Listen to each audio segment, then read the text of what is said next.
सभी पार्टियां लोकसभा चुनावों के लिए बड़े स्तर पर तैयारियां कर रही हैं और ऐसे में लगातार सबके मन में एक सवाल है कि जो अभी मौजूदा सांसद हैं उन्होंने अपने क्षेत्र में क्या काम किया है। और इसी क्रम में हम लगातार अब अलग अलग लोगों के बीच में जा रहे हैं और ये पता कर रहे हैं कि सांसद जी ने क्या किया और अभी जो कैंडिडेट अलग अलग जगहों पर दिए गए हैं उनकी मौजूदा स्थिति क्या है। नमस्कार, मैं विक्रम राठौर और आप इस समय देख रहे हैं हमारा स्पेशल शो नेताजी का रिपोर्ट कार्ड। और इस समय मेरी मौजूदगी है लखनऊ के राजनीति के एपिक सेंटर विधानसभा के अंदर, जहां पर लगातार राजनीति बड़े स्तर पर चलती है। और ऐसे में यहां पर जो पत्रकार मौजूद हैं वो लगातार राजनीति को बहुत नज़दीकी से देखते हैं, विकास कार्यों को बड़े नज़दीकी से देखते हैं। तो हम आज आए हैं सबसे पहले उन पत्रकारों के बीच में जानने के लिए कि लखनऊ में किस तरीके का विकास हुआ है, लखनऊ में किस तरीके के काम हुए हैं। क्योंकि लखनऊ में अगर बात की जाए तो देश के रक्षा मंत्री राजनाथ सिंह यहाँ से सांसद हैं और वो दोबारा से भाजपा ने उनको अपना प्रत्याशी बनाया है। और वहीं दूसरी तरफ समाजवादी पार्टी ने भी अपना प्रत्याशी उतार दिया है। ऐसे में अब लोगों को पहले किस तरीके की उम्मीद थी, क्या इतना काम हुआ उस पर और अभी क्या स्थिति है, इस पर हमारे साथ वरिष्ठ पत्रकारों का एक पूरा पैनल मौजूद है। उनसे हम बात करेंगे, जानेंगे कि किस तरीके की स्थितियां हैं, पहले किस तरीके से काम हुआ है। क्योंकि लखनऊ इसलिए भी ज़्यादा इंपॉर्टेंट हो जाता है कि 5 बार अटल बिहारी वाजपेयी जी यहाँ से सांसद रह चुके हैं और उसके बाद उनकी विरासत को कहीं ना कहीं रक्षा मंत्री राजनाथ सिंह जी ने संभाला है और वो एक बार फिर से अब भाजपा के प्रत्याशी हैं। तो कितना विकास हुआ है, किस तरीके का माहौल देख रहे हैं भी आप, और क्या मानते हैं कि किस तरीके का काम अभी लखनऊ में हुआ है, विकास कार्यों को किस तरीके से आप काउंट करते हैं? देखिए, राजनाथ सिंह का जो कद है वो विकास को लेके बहुत नहीं रहता है। यहाँ मुख्यमंत्री रहे हैं, पहले वो कृषि मंत्री भी रहे हैं, यहाँ शिक्षा मंत्री भी रहे हैं वो। और जो इन्होंने 2016 में एक सांसद रहे थे, एक गांव को गोद लिया था बेती, मैं वहाँ स्वयं गया था कवरेज करने। तो उस गांव को उन्होंने एकदम बहुत पिछड़ा हुआ गांव था, उसको उन्होंने बहुत विकास किया। वहाँ सड़कें बनाई, नई नालियाँ बनाई, जो मूलभूत आवश्यकता थी वहाँ बिजली बनाया। वहाँ पे पोस्ट ऑफिस नहीं था, वहाँ पोस्ट ऑफिस उन्होंने वहाँ ले आए वो। और उसके बाद वहाँ पे बैंक की वहाँ स्थापना कराई। साथ में अब जो डेवलपमेंट यहाँ पे हुआ है वह कई क्षेत्रों में उन्होंने सड़कों का निर्माण कराया है, बहुत अच्छी सड़कें हैं। जैसे जो सघन क्षेत्र हैं वहाँ उन सघन क्षेत्रों में ओवरब्रिज कई इन्होंने दिए, जहाँ पे हम लोग वर्षों से देख रहे हैं जहाँ जाम लगते थे, अभी फ़िलहाल वो जाम से निजात हैं। जो 45 मिनट का रास्ता होता था अभी लोग 15 मिनट 20 मिनट में पार कर रहे हैं। एक उन्होंने बहुत अच्छी जो यहाँ पे अपनी एक योजना में दिया था किसान पथ करके, वो लगभग 100 किलोमीटर रेंज का है। तो वो 100 किलोमीटर का उन्होंने उसको उद्घाटन भी कर दिया। और जो ट्रकों के आवागमन से शहर में जाम लगता था, जो यहाँ के नागरिक परेशान होते थे, अभी वो फिलहाल उनको दिक्कत नहीं हो रही है, सब बाहर से निकल रहे हैं। बाकी जो और भी छोटी छोटी ऐसे रोज़मर्रा की आवश्यकताएं हैं, उसकी जब यहाँ आते हैं तो लोग जनता उनसे मिलती है, उसकी प्रतिपूर्ति करते हैं वो। और वो उनको प्रत्याशी के रूप में, क्या प्रत्याशी तो हैं ही हैं, अच्छे प्रत्याशी हैं क्योंकि मुख्यमंत्री रहे हैं, राजधानी है, यह है अटल जी का क्षेत्र रहा है। अटल जी का क्षेत्र के नाते उनके ऊपर थोड़ा एक प्रेशर रहता है कि यहाँ उनका वोट परसेंटेज कम ना होने पाए, क्योंकि वोटर परसेंटेज कम होगा तो अटल जी का नाम थोड़ा सा। अच्छा, आपको क्या लगता है कि मुख्य मुद्दे लखनऊ के क्या होते हैं जिन पे लोग वोट करते हैं या लोग अपने प्रत्याशी की तरफ, उस तरफ उनका रुझान ज़्यादा होता है? मुख्य मुद्दे क्या होते हैं? नहीं, यहाँ वही डेली का जो रूटीन का है, सड़क, बिजली, पानी, क्योंकि ये बाबुओं का शहर है तो मोस्टली दफ्तर हैं यहाँ। आए जो कर्मचारी हैं वो काम की और सीधे घर गए, तो उनको कोई जो है सहूलियत में दिक्कत ना हो, तो उसके लिए उनको व्यवस्थाएं चाहिए, स्कूल चाहिए, उनको यूनिवर्सिटी चाहिए, उनको जो बाहर से लोग आते हैं उनको होटल्स चाहिए, उनको राजनाथ जी को कितने नंबर देंगे 10 में? अभी 10 में कितने नंबर देंगे? राजनाथ जी को 10 नंबर में 10 नंबर। लखनऊ भाजपा का गढ़ है और असल में गढ़ है, ये नाम में नहीं है गढ़। लखनऊ है, गढ़ नाम नहीं है, लेकिन गढ़ है भाजपा का। और राजनाथ जी ने बहुत ज़्यादा इंफ्रास्ट्रक्चर के काम किए हैं, ओवरब्रिज का काम किया है। जो अभी बता रहे थे आपको कि जो आउटर रिंग रोड बनाया उन्होंने, वो बनाया, और भी तमाम काम उन्होंने, इंफ्रास्ट्रक्चर का पूरा काम हुआ। चूँकि लखनऊ उत्तर प्रदेश की राजधानी है और राजधानी किसी स्टेट की ब्रांड एम्बेसडर होती है, तो उसको ब्रांड एम्बेसडर के तौर पे ही डेवलप किया है उन्होंने। करीब 20 से 25 हज़ार करोड़ रुपए के इंफ्रास्ट्रक्चर पे इन्वेस्टमेंट हुआ है। यहाँ के लॉ एंड ऑर्डर की स्थिति सुधरी है। केवल अभी एक प्रॉब्लम रह गई है ट्रैफिक, जो इंक्रोचमेंट और ट्रैफिक है, वो शायद चुनाव के बाद सरकार उस पर काम कर सकती है, चूँकि वोट ना खराब हो इसलिए इंक्रोचमेंट पे लोग काम नहीं करते हैं, लेकिन इंक्रोचमेंट में भी काम करना चाहिए। और राजनाथ जी के सामने कोई मुकाबला है नहीं। ये सीट बीजेपी जैसे जीतती आई है, आगे भी ऐसे ही जीतेगी। रविदास मल्होत्रा जी का नाम है सपा की तरफ, उनको किस तरीके? रविदास मल्होत्रा जी अच्छे आदमी हैं और विधायक हैं, वो तो विधायक तो है ही है। वो तो चुनाव की फाइट में कहीं से वो टक्कर नहीं ले पाएंगे। हाँ, कोशिश करेंगे, लेकिन असल में जीत तो होनी है राजनाथ जी की ही। और ये गढ़ होने का, अगर हम कह रहे हैं गढ़ है, तो गढ़ होने का औचित्य ही खत्म हो जाएगा अगर टक्कर अच्छी हो गई। अच्छी टक्कर नहीं होनी है, काफ़ी अंतर कहा जा सकता है कि सेफ सीट दोबारा से एक बार राजनाथ? बिल्कुल सेफ सीट है और राजनाथ जी ने बहुत काम किया है। देखिए, यूपी के राजनीति का पूरा मिजाज बदल गया है। यहाँ अब परफॉर्मेंस वाली गवर्नमेंट है, चाहे स्टेट की हो चाहे सेंटर की हो। राजनाथ जी 10 में 10 पाएंगे और 10 में 10 ही नंबर देना पड़ेगा उनको। और बहुत ही लखनऊ का जो ग्रोथ हुई है वो अपने आप में हिस्टोरिकल है। क्या लगता है आपको कि राजनाथ सिंह जी अभी कितना फिट हैं? देखिए, अटल बिहारी वाजपेयी के बाद राजनाथ सिंह के कद का व्यक्तित्व के अलावा कोई व्यक्ति यहाँ से सांसद नहीं हुआ। 1980 में हेमवती नंद बहुगुणा यहाँ से सांसद हुए थे, जो सन 74 में यूपी के मुख्यमंत्री थे। और 1980 में जनता पार्टी 1979 में जनता पार्टी की सरकार गिरने के बाद चौधरी चरण सिंह की अंतरिम सरकार में वो डिप्टी प्राइम मिनिस्टर भी रहे। तो उसके बाद राजनाथ सिंह ही ऐसे व्यक्ति हैं जो इतने बड़े कद के नेता यहाँ से हुए रहे हैं। और केंद्र और राज्य में लगातार जो पॉलिटिकल स्टेबिलिटी का जो माहौल रहा, जो क्षेत्रीय पार्टियों के शासन का लंबा दौर यूपी ने देखा, तो इससे मुक्ति मिली। तो इसका लाभ उत्तर प्रदेश को मिला। काम करवा देना, पैसा दे देना, प्रोजेक्ट सैंक्शन कर देना तो आसान काम है, लेकिन उसको धरातल पे समय सीमा के अंदर लागू कर पाना बहुत कठिन चुनौती होती है। जैसे लखनऊ की रिंग रोड 108 किलोमीटर की उसकी लंबाई है और करीब 5,000 करोड़ रुपए का प्रोजेक्ट है। तो ये समय सीमा के अंदर पूरा हुआ, ये बहुत बड़ी बात है। गोमती नगर में रेलवे स्टेशन समय सीमा में पूरा, ये बड़ी बात है। लखनऊ में लंबे लंबे कई फ्लाईओवर्स हैं, जैसे पॉलिटेक्निक चौराहे से लेके सीतापुर रोड तक। तो ये सारे प्रोजेक्ट जो है समय सीमा में पूरे हुए, इसका लखनऊ को लाभ मिला इसकी। और यहाँ मैं कहूँगा कि डबल इंजन सरकार का जो नारा बीजेपी का है, उसने लखनऊ में वो सार्थक हुआ, दिखाई पड़ा। जहाँ तक सारे कॉम्प्रिहेंसिव विकास की बात है, लखनऊ में अभी ड्रिंकिंग वाटर के लिए बहुत काम करना बाकी है।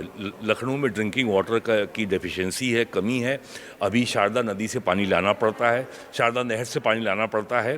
और जो लखनऊ जल संस्थान है, जो दूसरा जल संस्थान है, वो ट्रांस गोमती एरिया की पूरी जल की आवश्यकता की पूर्ति करने में सक्षम नहीं है और गर्मी में संकट हो जाता है। तो वाटर सप्लाई के लिए अभी यहाँ बहुत काम किया जाना शेष है। ओवरऑल लखनऊ को इसका राजनाथ सिंह के 10 साल के कार्यकाल का भरपूर लाभ मिला है। और इंफ्रास्ट्रक्चर प्रोजेक्ट जो होते हैं, इनका लॉन्ग टर्म गेन होता है, इसका एक जेस्टेशन पीरियड लंबा होता है। विपक्ष जैसे जो चीज़ कहता है कि सिर्फ काम गिनाए जा रहे हैं, हो कहीं कुछ नहीं रहा है। किसान पथ का नाम लेते कहते पूरा ही नहीं हुआ, उद्घाटन कर दिया गया। रोडें बनाई जा रही हैं, गड्ढे हो जा रहे हैं, 20-20, 25-25 फुट के गड्ढे हो जा रहे हैं। अखिलेश यादव खुद उस फोटो को ट्वीट करते हैं। तो इन चीज़ों को किस तरीके से? देखिए, ये प्रोसीजरल प्रॉब्लम है और ये हमेशा रही हैं। राजनीतिक दलों के सामने ये हमेशा चुनौती होती है कि वो जनता के सामने अपना रिपोर्ट कार्ड पेश करें। लखनऊ आगरा एक्सप्रेसवे की बात हम करें तो अखिलेश यादव ने नवंबर 2016 में उसका उद्घाटन कर दिया था और फरवरी मार्च में चुनाव था। लेकिन वो एक्सप्रेसवे वास्तव में उसको पूरा होने में 2 साल और लगे। तो ये एक स्थायी समस्या है। नेताओं के सामने चुनौती होती है जनता के सामने अपना रिपोर्ट कार्ड पेश करने की। विपक्ष के सामने चुनौती होती है कि वो सत्ता पक्ष के दावे को कैसे नकारे। तो ये प्रतिद्वंदता और ये रस्साकशी सत्ता पक्ष में और विपक्ष में सदैव थी और रहेगी, इसमें कोई नई बात नहीं है। और जहाँ तक जो उन्होंने कहा कि सब प्रोजेक्ट पूरा नहीं हुआ, उद्घाटन कर दिया, छोट-मोट कमियां रह गई, तो ये प्रॉब्लम प्रोसीजरल है और इसका कोई बहुत राजनीतिक मायने नहीं निकाला जाना चाहिए। कितने नंबर देंगे? अब नंबरिंग का तो ये काम मतदाताओं पर छोड़ दीजिए कि वो नंबर आप अपने हिसाब से कितना लगता है, क्योंकि लंबे समय से अगर आप देख रहे हैं बट विकास कार्य, कई सरकारों के विकास कार्य आई एम फेयरली सेटिस्फाइड। आपको क्या लगता है कि क्या विपक्ष इस बार स्टैंड हो पाएगा? नहीं, विपक्ष स्टैंड होना भी नहीं चाहता। और यहाँ चुनाव तो एक तरफा है, सीधा कहा जाए तो एक तरफा है। राजनाथ सिंह कितने बड़ी मार्जिन से जीतते हैं, बस इतना चुनाव है। मार्जिन उनकी जीत की कितनी होती है, और विपक्ष कहीं स्टैंड नहीं करता है, और दल भी आ जाए तो कोई अंतर नहीं पड़ता है। और जहाँ तक राजनाथ सिंह के कद की बात है, बात सही है। उनके कार्य को लेकर, उनके व्यवहार को लेकर दोनों पक्ष में। लखनऊ में अटल जी भी थे, मिलते थे, लेकिन अटल जी प्रधानमंत्री होने के बाद चाहे बड़ा कद होने, आम जनता से कम मिल पाते थे। राजनाथ सिंह अब भी मतलब इतनी भीड़ होती है कि जब भी आते हैं और आते रहते हैं तो उनके यहाँ भीड़ बहुत लंबी होती है। प्रतिनिधिमंडल छोड़ दीजिए, भीड़ बहुत होती है। तो आम जनता से लेकर बड़े लोगों तक वो सबसे मिलते हैं। और उनके व्यवहार में लखनऊ तो छोड़ दीजिए, उनका घर के समान है, लेकिन नेशनल लेवल पर वो अब भी ऐसे नेता है, किसी भी दल के नेताओं में, जिनके पास भीड़ होती है, डेली मिलते हैं, सुबह शाम मिलते हैं, और व्यवहार पक्ष उनका किसी से अब तक ये है कि विरोध का नहीं रहा है। आपको क्या लगता है सर, इस बार जब वोटिंग होगी तो मुख्य मुद्दे क्या होंगे लखनऊ के? देखिए, मुद्दे तो कुछ होने नहीं है, लखनऊ में कोई मुद्दा नहीं होगा। कोई मुद्दा नहीं होगा। राजनाथ सिंह के नाम काफी होगा, राजनाथ सिंह के नाम पे नाम ही काफी हो जाएगा। बिल्कुल। तो कितने वोट देंगे, कितने नंबर देंगे आप? नंबर तो पूरा सेटिस्फेक्शन है। इस तरीके की स्थितियां हैं, उससे साफ तौर पर यह जाहिर होता है कि लखनऊ में हाल फिलहाल अभी जो पत्रकार वर्ग है, जो वरिष्ठ पत्रकार है, जो लंबे समय से उत्तर प्रदेश की राजनीति को नज़दीक से देख रहे हैं, विकास कार्यों को नज़दीक से देख रहे हैं, उनका साफ तौर पर कहना है कि राजनाथ सिंह जी में सिर्फ इतना चेक करना है कि कितने गैप से जीतते हैं। और सभी का साफ तौर पर 10 में 10 नंबर सभी ने दिया है। और कहीं ना कहीं जिस तरीके से लखनऊ में विकास हो रहा है, उसका असर सभी पर है। किसी संप्रदाय से जुड़ा हुआ नहीं है, किसी जाति से नहीं जुड़ा है, किसी धर्म से नहीं जुड़ा है, सभी लोग पूरी तरीके से संतुष्ट हैं। और इसी तरीके से अब हम चलेंगे यहाँ से कुछ ऐसे व्यवसायियों से बात करेंगे कि राजनाथ सिंह और जो समाजवादी पार्टी और कांग्रेस के जो गठबंधन है, उनके बीच में किस तरीके का कोऑर्डिनेशन को वो देखते हैं, उनके नज़र में किस तरीके से लखनऊ का विकास हुआ है, उनकी नज़र में इस बार के किस तरीके के समीकरण बनेंगे, वो हम आपको बताएंगे कि व्यवसायी क्या चाहते हैं, व्यवसायी के नज़र में लखनऊ किस तरीके से दिख रही है।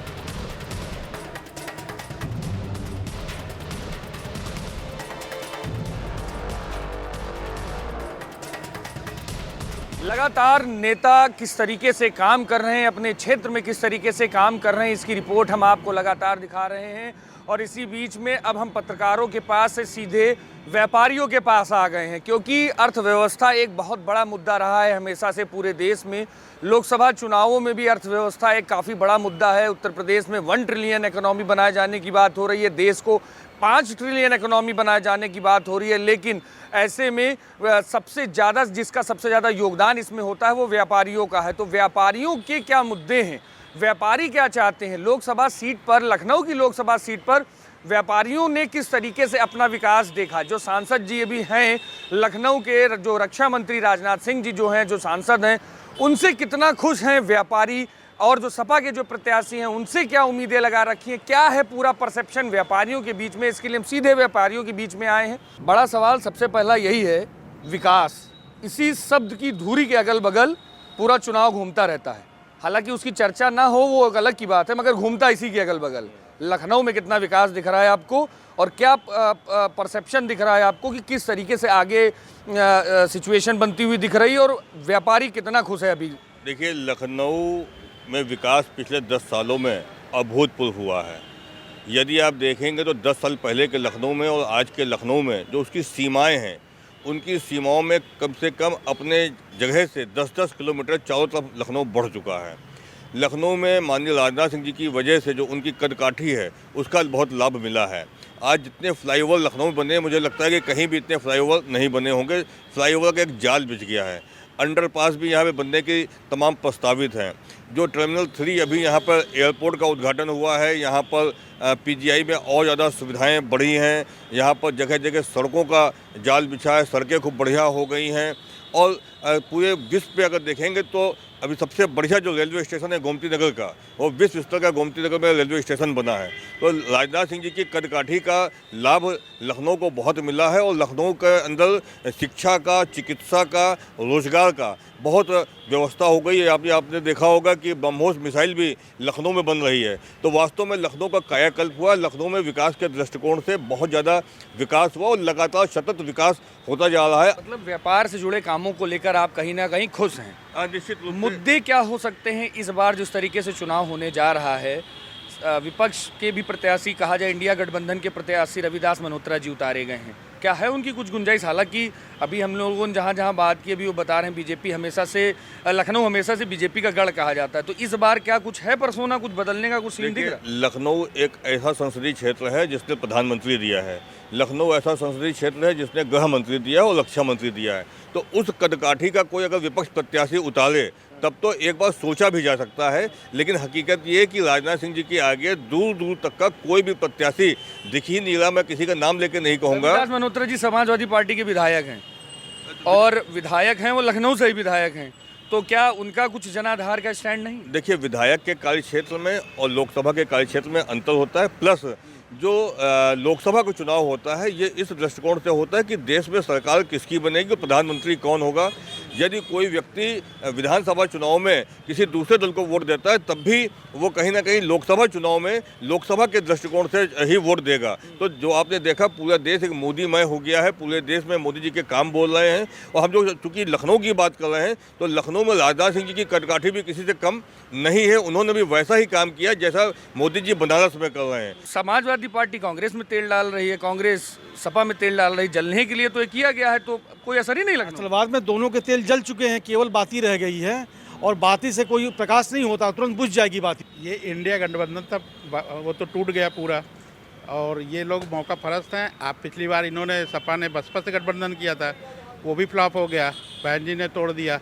अब की कांग्रेस से किया है, अंतिम समय में किया है, क्योंकि कांग्रेस का जनाधार यहाँ नहीं रह गया है, सपा का थोड़ा मोड़ा है, तो मौका परस्त है। कुछ मुस्लिम वोट इकट्ठा हो जाएगा, कुछ वोट इनको मिल जाएगा। 3-5 सीटों की विधानसभा में, लोकसभा में जो विधानसभा की 5 सीटें हैं यहाँ पे, 2 तो समाजवादी पार्टी के पास ही है, कुछ ना कुछ तो असर पड़ेगा ही ना। नहीं, लोकसभा में नहीं असर पड़ेगा, विधानसभा में चूँकि कुछ सपा का जनाधार रहता है मुस्लिम बाहुल क्षेत्रों में, इसलिए वो जीत लेते हैं। क्या कहेंगे आप? बिल्कुल कोई फर्क नहीं पड़ेगा, पूरी सीट बीजेपी क्या की। किया ऐसा राजनाथ सिंह जी ने? मैं जहां जा रहा हूं राजनाथ सिंह ने व्यापारियों के मुझसे लिए तो कुछ लोगों ने इतना तक कह दिया है कि ये नहीं देखना है, हार जीत का तो सवाल ही नहीं है, बात ये है कि कितना डिफरेंस होगा, सिर्फ वो देखना है।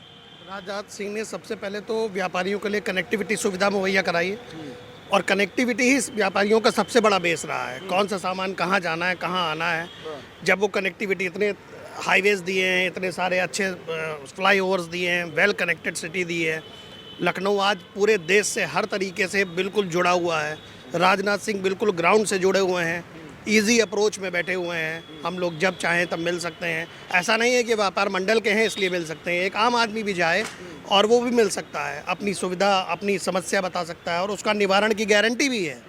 साफ तौर पर है कि जिस तरीके से जो व्यापारियों की बात की जाए तो उनमें भी कहीं ना कहीं एक संतुष्टि है राजनाथ सिंह जी को लेकर कि जिस तरीके से लगातार उन्होंने 10 साल में लखनऊ में काम किया है, कनेक्टिविटी को बढ़ाया है, जिस तरीके से फ्लाईओवर्स बनवाए हैं, जिस तरीके से लखनऊ को चारों तरफ से जोड़ा है, वो सारी चीज़ें बड़े स्तर पर व्यापारियों के ऊपर एक बड़ा असर छोड़ रही हैं। कहीं ना कहीं छोटी मोटी दिक्कतें जो लगातार हर जगह से सुनने को मिल रही हैं कि लखनऊ में ट्रैफिक की एक बड़ी समस्या है और इसी को लेकर लगातार नए नए नियम बनाए जा रहे हैं। हालांकि अभी भी ट्रैफिक की एक अव्यवस्था लगातार देखने को मिलती है और शायद यही कारण है कि सभी लोग लगातार ट्रैफिक की तरफ ज़्यादा फोकस कर रहे हैं और उस पर कहीं ना कहीं सरकार को ध्यान भी देना चाहिए। लेकिन हाल फिलहाल अगर नेताजी के रिपोर्ट की बात की जाए और व्यापारियों के आधार पर बात की जाए तो 10 में 10 नंबर कहीं ना कहीं दिए जा रहे हैं और साफ तौर पर लोगों में एक संतुष्टि दिख रही है।